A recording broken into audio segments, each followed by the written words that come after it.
The last law that we will take a look at is called the Ideal Gas Law, and this law is a little bit different than the other gas laws so far because this law talks about the pressure, volume, temperature, and number of moles at a given time.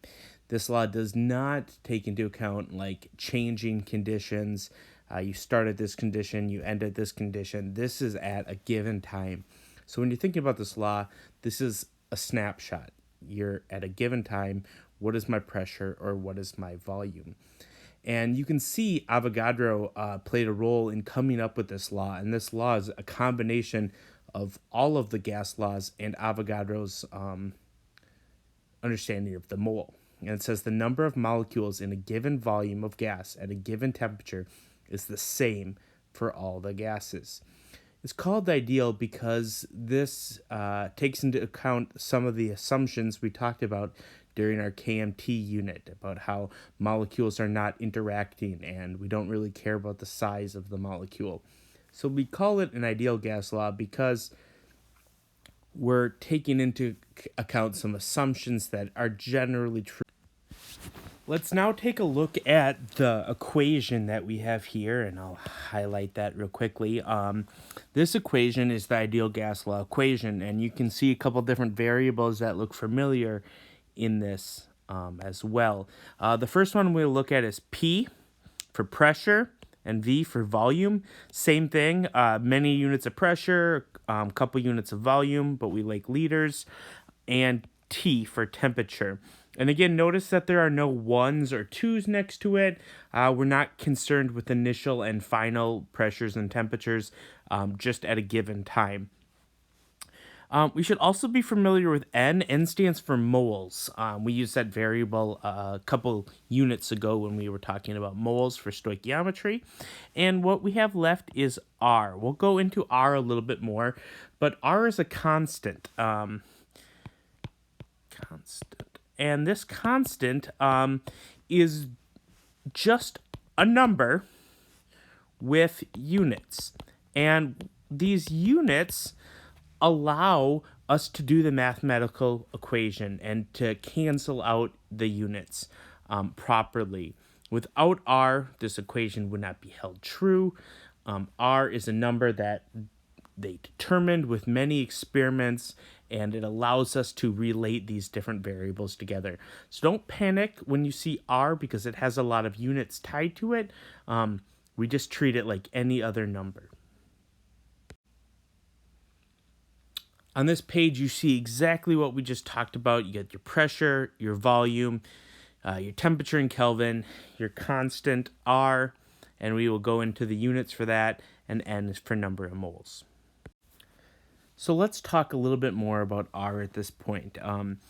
Like I said, R is just a number, and you'll see right here on the screen we have R value. And to make things a little bit more confusing, there's multiple different R values.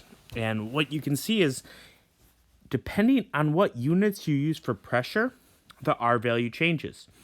We're going to make things easy by just focusing on these two different pressures, atmospheres and kilopascals. All we would do if we had a different pressure is use a different R value, but we're just going to keep it simple. And like I said, R is a number with units. So that's why you see those 4 units attached to it.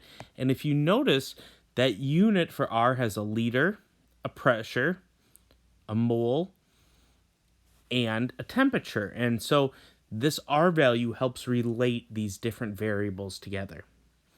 One of the easiest ways to learn this now is to just try a practice problem. So I'm going to go through the example problem below and show you how you would solve that. We're going to solve the example problem using the less method that we've been using. So first, we're going to do the L, which is the listing the variables. And so we read through the question and identify the variables. If I have an unknown quantity of gas at a pressure of 100.2 kilopascals, a volume of 31 liters, and a temperature of 87 degrees Celsius, how many moles do I have? So we first see that I have a pressure. So I'm going to write P equals 100.2 kPa. and then a volume, so V equals 31 liters, and a T for temperature equals 87 degrees Celsius. And right away, I'm going to add 273 to that because, again, it has to be in Kelvin. So we're going to actually have a temperature of 360 Kelvin. And finally, I do not have a mole. So that is my variable that I will be looking at. And the units are kilopascals, so for R, I'm going to have to use the one that corresponds to kilopascals, so I'm going to use this R value right here. R equals 8.314. And because I purposely did this, I'm not going to write the units next to it just because for the sake of transparency and speed, but you would write the units next to it. The second thing we have to do is the E part. E is find the equation that relates them together. That's pretty simple because we're giving you all the equations, so you're just going to write that down there. So the equation we write down is PV equals nRT.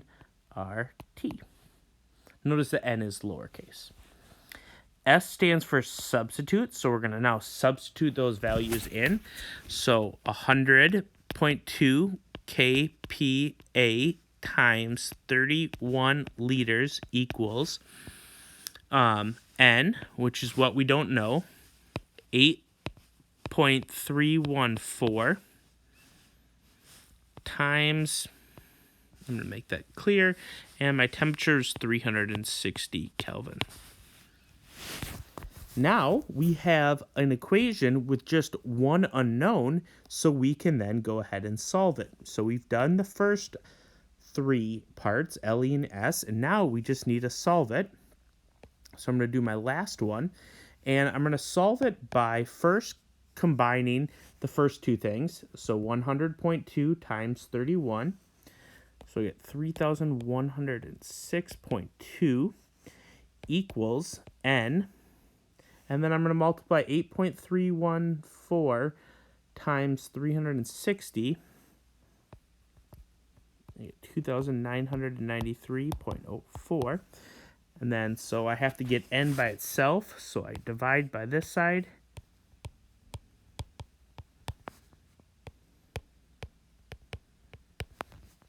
N is going to equal 3,106.2 divided by 299.04. 10.38.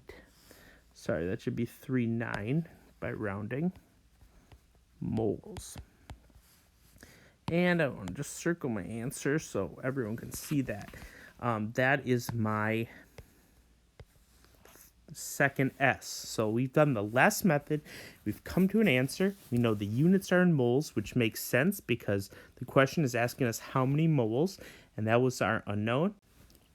So now that we've seen the process one time, let's work on a couple more practice problems. And when you're ready, you can move on and try the problems on your own.